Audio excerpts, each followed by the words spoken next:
get started. Firstly, welcome everybody to this Moving to Portugal Pre-Brexit seminar. Melanie, who's on our team, she will mute everyone now just in case there's any background noise, but there will be an opportunity for a Q&A at the end. So please feel free to jot down any questions or even pop them in the chat, and then we will deal with those questions at the end of the presentation. I'd also like to thank Enrique Freitas from Millennium BCP, who's kindly agreed to do a short presentation around banking and what can be done in the UK prior to a move, and clearly also in country once people are in Portugal. I'm sure he's happy to talk about that as well. And he's one of those partners with whom we work that I think can provide a service that is practical for people who are still considering the move. So what I'm going to do now in terms of housekeeping, it's the mute button, it's the chat. If anyone has any issue or can't hear me, or for whatever reason can't see me, then just feel free to interrupt. Or if there's a very, very urgent sort of question, feel free to use one of these react symbols, with their various expressions to sort of visually interrupt the presentation, and we will certainly interrupt to see how we can help. So I'm going to share my screen now with you. I'm not sure exactly if you'll continue to see me or my screen, but I'm less important. The screen's what matters. So I'm going to do that, and I am going to just maximize this. Can you all, is that good? That look good? Yep. Okay, excellent, fantastic. So I'm just going to push this off into the, yeah, there we go. Right, so welcome one and all to the Moving to Portugal pre-Brexit. I should say pre the end of the transition period, because as we know, Brexit, or the exit of the UK from the European Union, has actually occurred. It occurred at the beginning of this year, broadly speaking, then in January. And we are now in what we call this transition period, where the rules remain effectively the same as they were prior, or when the UK was still part of the EU. And as we all know, the discussions and negotiations are ongoing as regards the whether there will be formally an agreement between the UK and the EU once the end of the transition period arises, or when it comes to an end. And so therefore, around this uncertainty, there are a number of questions that need to be asked, and this and many other presentations that arise like it are due to the fact that people have understood that under the rules of free movement, it is going to be somewhat easier to take up residency in Portugal, a country like Portugal. It would, the same or similar rule would apply to any other country in the EU before the end of the transition period. The practical limitation that we have, of course, is that we are in very unusual times with limited ability to travel, and therefore this creates a few challenges in terms of dealing with this. And hopefully we're going to talk for around 40 minutes around some pragmatic steps that can be taken in terms of dealing with this process. Now, I'm just wondering why. Here we go. Right. So some key considerations for everyone. Firstly, the timing. This is the key question on everyone's mind, and that is, how can residence be established in the limited time remaining? So the key thing is to understand the steps that are compulsory in order to prove residency within or before the 31st of December. It's also very important, and we make this point consistently to people, to understand what your final plan is. Is it to rent ongoing? Is it to buy, or is it rent to buy? And this is important because it will affect, for example, the type of rental contract that you can use in order to establish your residency. Just one point among many. The regional location. Do you already know where you wish to be. So are you a long-time visitor of, whoopsie daisy, sorry about that. Are you a long-time visitor of Portugal? And therefore, do you know that the region in which you wish to be based in, or do you still need time to explore? So regardless of whether or not you want to be in the country before the end of the year, is that in a sense almost a permanent move because you know where the destination is? Or really are you saying, well, I'm moving, but I still need the flexibility to be able to move around further once I'm there? That's an important factor. The tax implications, so fiscal residency and NHR, so non-habitual residency status. It's important that if you're also looking to acquire that status, you understand the implications and the needs associated with the NHR status itself, so the prerequisites, and also what it would mean to move, for example, in November, and how that relates to the total term of the NHR, which is 10 years. The need for amenities and services. So if you are a retiree, which I think a lot of people doing this will be, you need to understand what sort of support structure, infrastructure, amenities and services you need around you. And that may mean that the analysis process of your options will be conducted according to those criteria. Budget is absolutely key as well. It's no use looking in a certain area with aspirations of certain things if it is known that that budget that you have and have set aside is going to be insufficient. For example, that's something that companies and partners on the ground can very easily help you fine-tune, set a realism and a realistic target, especially if you have a limited time frame within which to act. The limitations on entry and exit, and here I will actually make a point which was raised by someone a few days ago, one of our potential clients, and they're coming over and they've continued to postpone their trip to Portugal. And we mentioned to them after the third postponement, we actually asked the person a question. We said, are you actually looking to move permanently?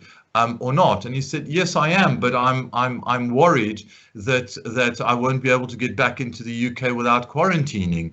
And we said to him, well, but your new home is going to be the other country, in this case, Portugal. So you need to sort of adopt the reverse mentality where you see a trip to the UK as being a holiday almost, or if it's not a holiday, a visit, in which case your minimum stay would be 2 weeks because you'd quarantine. Now, if you're with family, you'd have to quarantine with the family. So there may be some limitations, but you need to think about your new country and your new home, not your old one. And he rethought that process because he'd been thinking about this liberty of being able to get back at any moment, but had completely forgotten the fact that he was actually looking to move. So I think this is very important.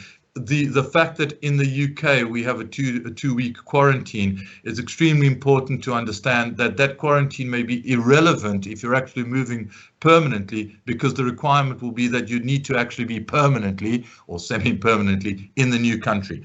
Then the healthcare aspect, clearly you have the ability to get access to our healthcare, and this will be a key aspect of moving before December, because under EU rules, you'll be able to get your A1 from Newcastle, for example, and then take that across to Portugal or another country, and that will allow you to get access to the healthcare. So that's something that's a lot easier done pre 31st of December than not. And then you have a number of local administrative tasks, getting your fiscal number, opening bank accounts, registering locally, making with your local parish, and so on.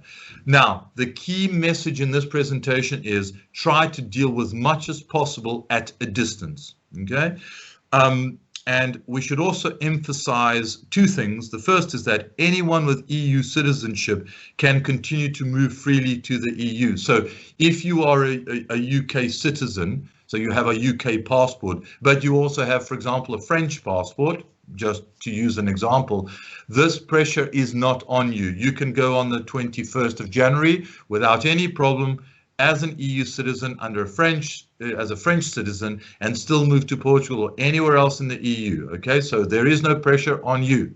And the second thing is that if for whatever reason you just cannot take a step or action before the 31st of December, there will be some post-Brexit solutions such as the D7 and the Golden Visa, although I should caveat that as well by saying there is renewed talk about changes to the Golden Visa, right?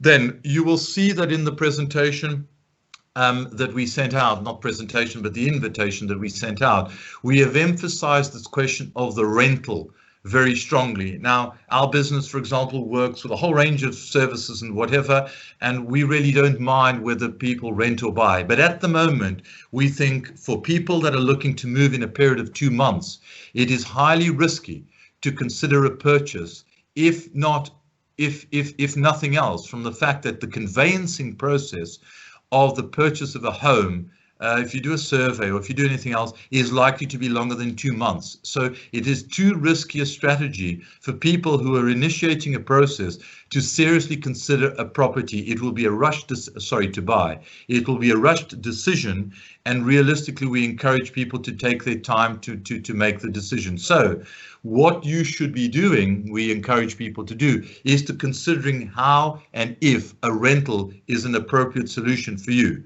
So please ask yourself the right question. For example, if you're not sure whether Portugal is right for you, you may actually reside in a country for a year and decide it isn't right for you and you move your residency back to the UK, for example. Then you want to rent first, or you might rent with an anticipation of buying, but the rental is an important component of that solution.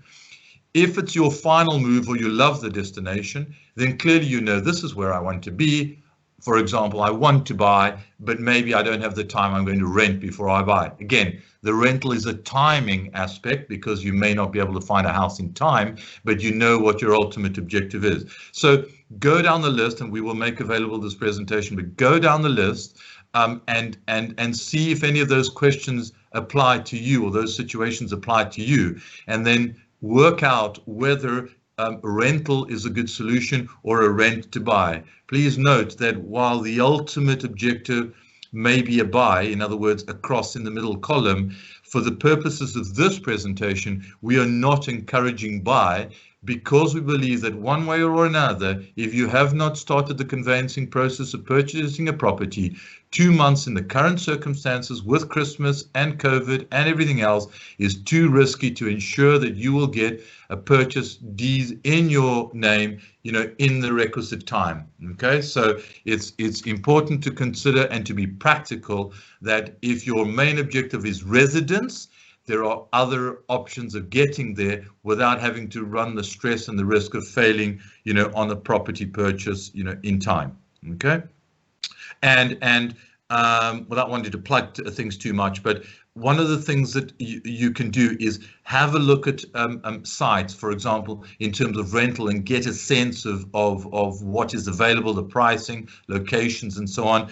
Again, you'll have the presentation, but sites like, we run a site called Algarve Long Lets, for example, which is a portfolio of around 180 properties in the Algarve for long lets, winter lets, annual lets, and so on. Have a look at sites like that just to get a sense of the sort of thing that's available. On our other site, which is our sort of retirement site, you can then have a look as well at the advantages and disadvantages of renting versus buying. So we've got a sort of 20-question Q&A on that, and that's useful. Now, obviously, if we're talking so much about rentals, then what we need to also try to explain is what is happening to the rental market in Portugal at the moment. And the truth is, this is based on the second quarter and the third quarter. They're actually the other way round. It's third quarter is in the top left, and the second quarter is in the bottom right.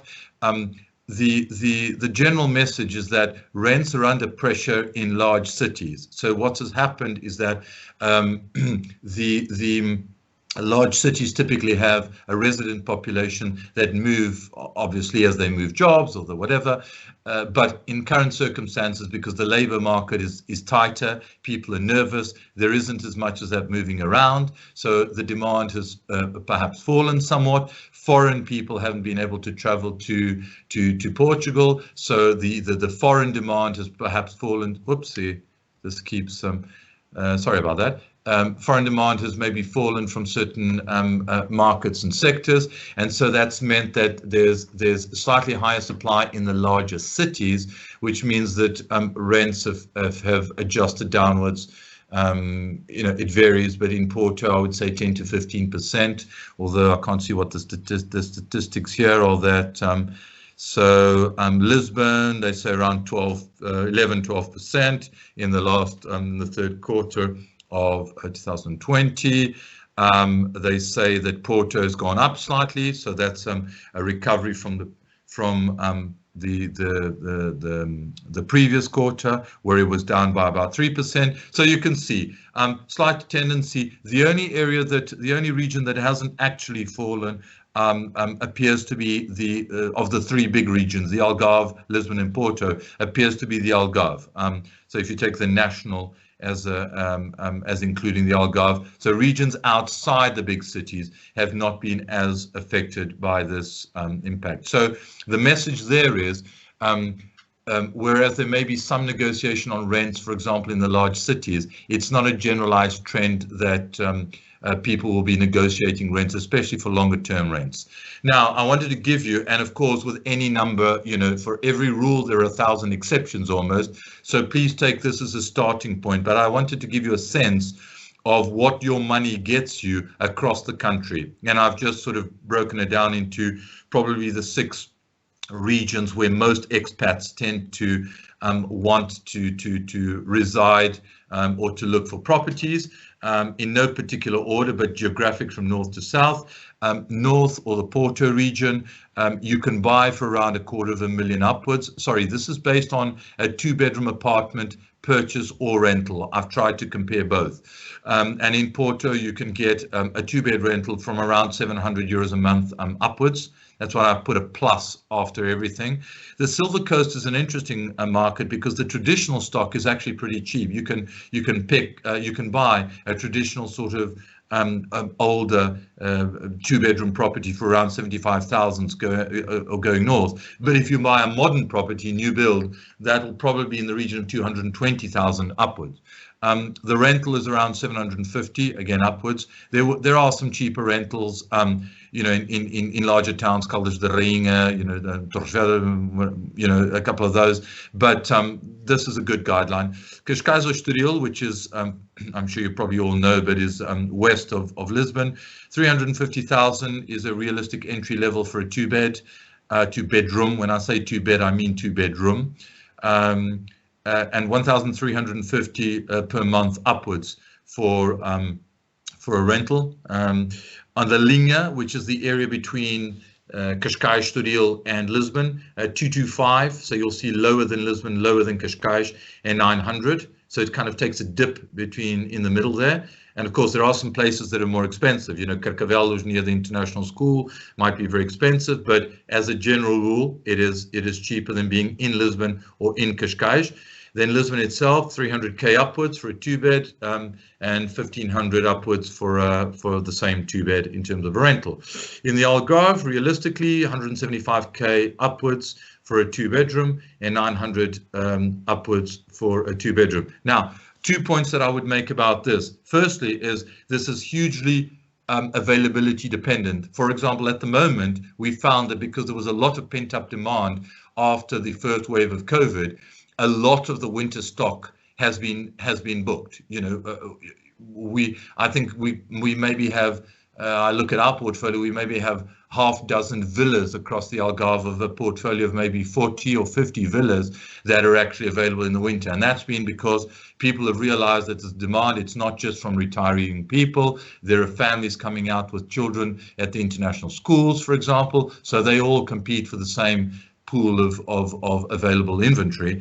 And the second thing is that whether it be in the country or within the same region, please do not ask for a premium location and expect sort of an inland price. We often get this. People say, I want a 3-bed villa with a pool, with a sea view, and I have €1,000, a month for a long-term rent, and I want an official contract, and they rattle off all this list of criteria. And the truth of the matter is, if there's someone else who paid 2,000, I'm just using some example, why would anyone rent to someone who has 1,000 budget? So it's much better to be very realistic about a budget, and what areas or what sort of products can be rented and achieved with a certain budget, rather than being totally frustrated, trawling through social media, hundreds of Facebook groups, mailing everybody, visiting tens of things, and then it's very, very frustrating, especially if you have a family.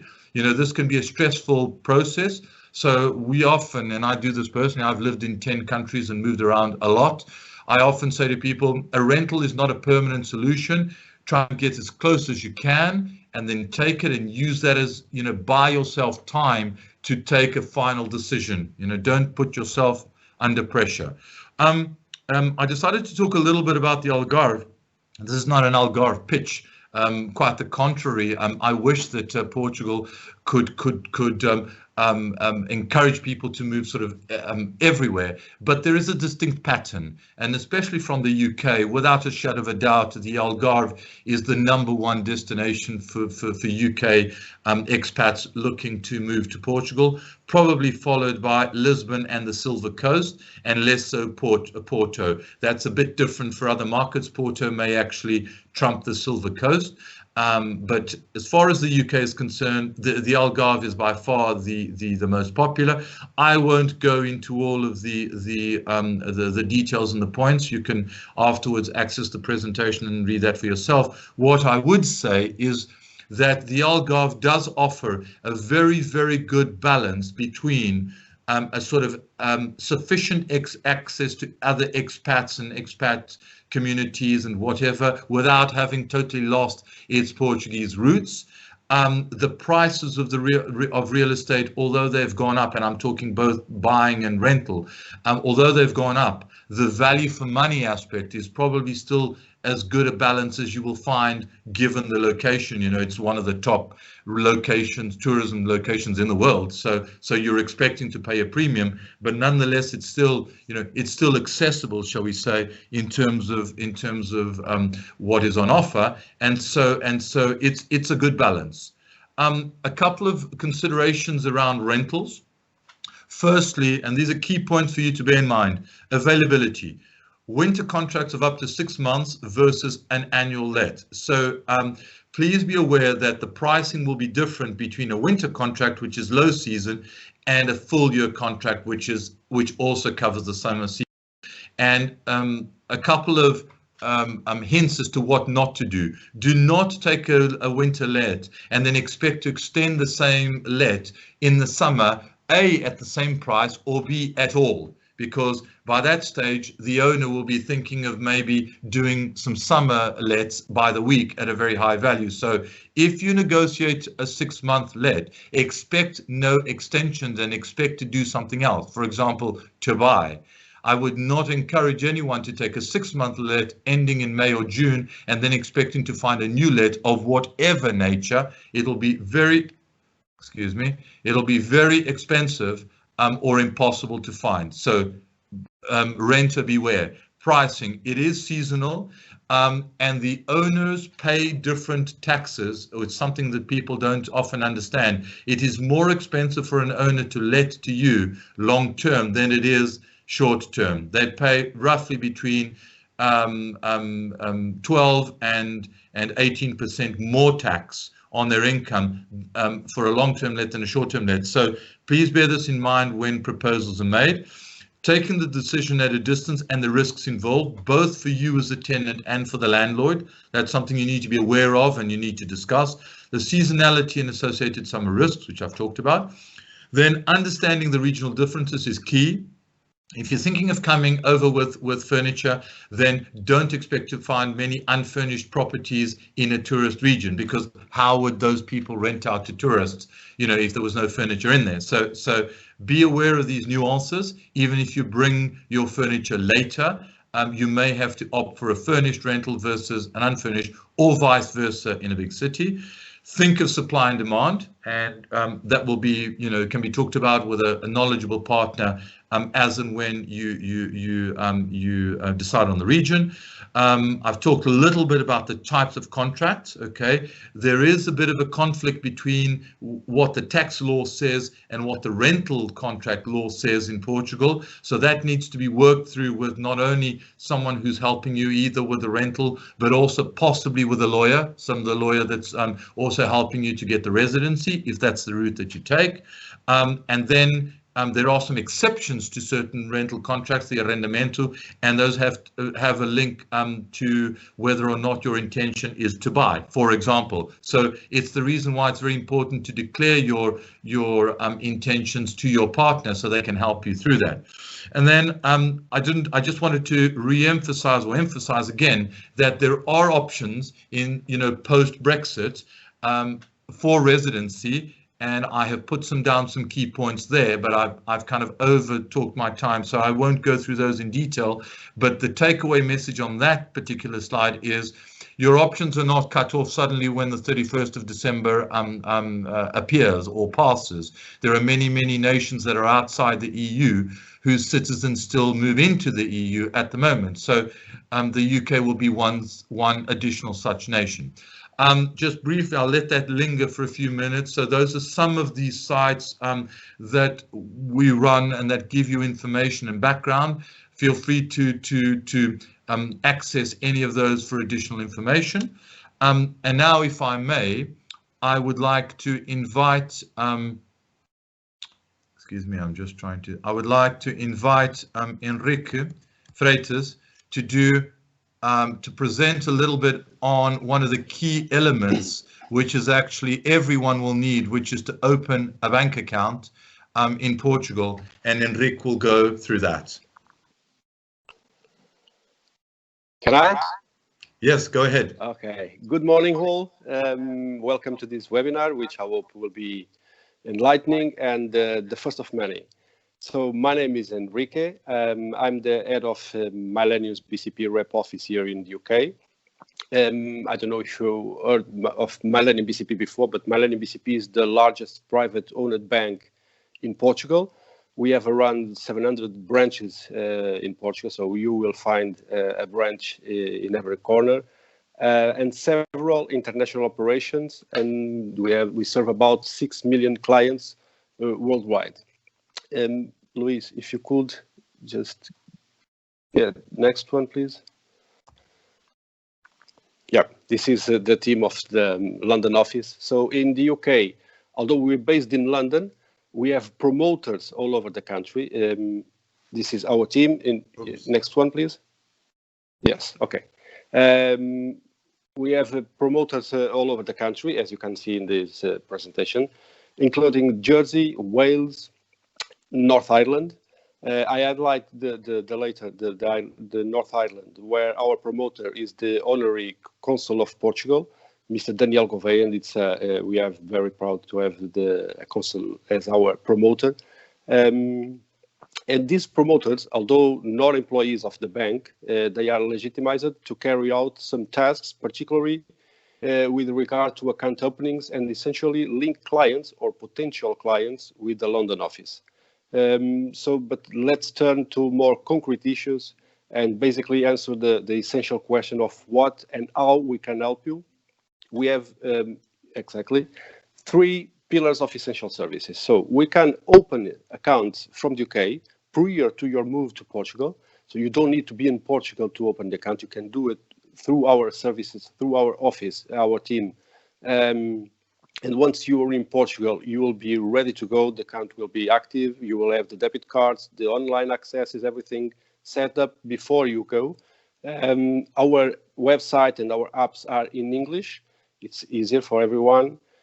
We can also do mortgages and personal loans intermediation. We also have free transfers to Portugal. We have a scheme that we provide to our clients, which allows you to make transfers from your personal account in UK to this account in Millennium BCP, and it's free from charges and completely safe because it's done by through the bank. You will be transferring from your personal account to the Millennium BCP account here in UK, and we do the transfer on your behalf to your account in Portugal. So we are in lockdown at this moment, as you know, and in this unprecedented context, we've created a contingency plan for account opening, which I will be able to explain in more detail to anyone interested. But in a few words, so you can send us the documents we need to open the account by email. We prepare all the process, we fill up the forms, we send it back by email. You print the forms, we will schedule a video call with yourselves to verify your identities, to assist you with the signatures, and then you just need to send the original forms, not the documents, the original forms that you signed, and we will open the account for you. After that, you will receive the codes which allows you to make the registration in our website, and you will receive the pins for your debit cards, which will be sent to your home address here in UK. So we are prepared to serve all our clients and potential clients and help you with your move to Portugal.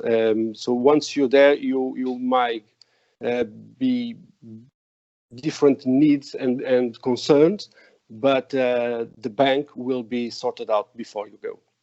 We can also, because this is a usual question that people ask us about the NIFs, we can provide you a NIF, a non-resident NIF, and this will work only for bank account purposes. So you won't have to apply for a NIF before you open the bank account. We can do that for you. But once you're there, once you're in Portugal, and once you decide to purchase, for instance, a property, you will need to cancel that NIF that we provided you and ask for a permanent one. But I think in this case, also Luis will help you because they have the service for this. And I think this is the main image that I can leave you with from ourselves, from Millennium BCP here. We're here for the last 20 years, and we expect to stay and to remain here even after Brexit. We have all the licenses, all the paperwork done. So our project is to stay and keep the service that we provide and keep helping the clients and potential clients. It's one less concern that you might have if you decide to move to our country. Fantastic. Thank you so much for being so succinct. Let me just now stop sharing the screen. So stop sharing. You're all looking at yourselves. Okay. So thanks very much again, Enrique. I think a comment that I would make about that is I was obviously we deal with our business deals with clients from around 27 or so countries at last count, and to be fair, bank account opening is one of the it's not a complex thing, but it's one of the more bureaucratic things. So yep. I was very pleased when Enrique actually mentioned this possibility when we spoke actually a few weeks ago, coincidentally, about this, because I think it is one of the things that people worry a lot about, is arriving in a country and then missing or having a missing document, and then the whole process stopping because they're missing, a valid document, or the date is too old, or something that they've missed genuinely, and then they're in a panic about doing it. So if you're able to do a task like that at a distance in advance, I think it's a huge benefit, because like everything else, not only does it save time, but it reduces the stress of the move, and this is a key thing we always emphasize, especially in the context of this webinar. We're talking about taking action very quickly. for most people. So there's a driver behind it. The last thing you want is for the whole process to become stressful because you one of the documents you're presenting for opening a bank account in Portugal, for example, happens to be too old and you don't have access to an updated document. You have to call your son or daughter to get a copy and send it over. I mean, it's just a mess. So I think the fact that the Millennium has set up a remote-based way of doing that, I find this, the sort of practical things that in this case a bank can do to help people with the process. So again, Enrique, thank you for the presentation, and also well done to Millennium for doing that, because I'm not aware of many other banks, if any, actually that actually have a similar thing. So I think now we'll take maybe 5 to 10 minutes of Q&A or less.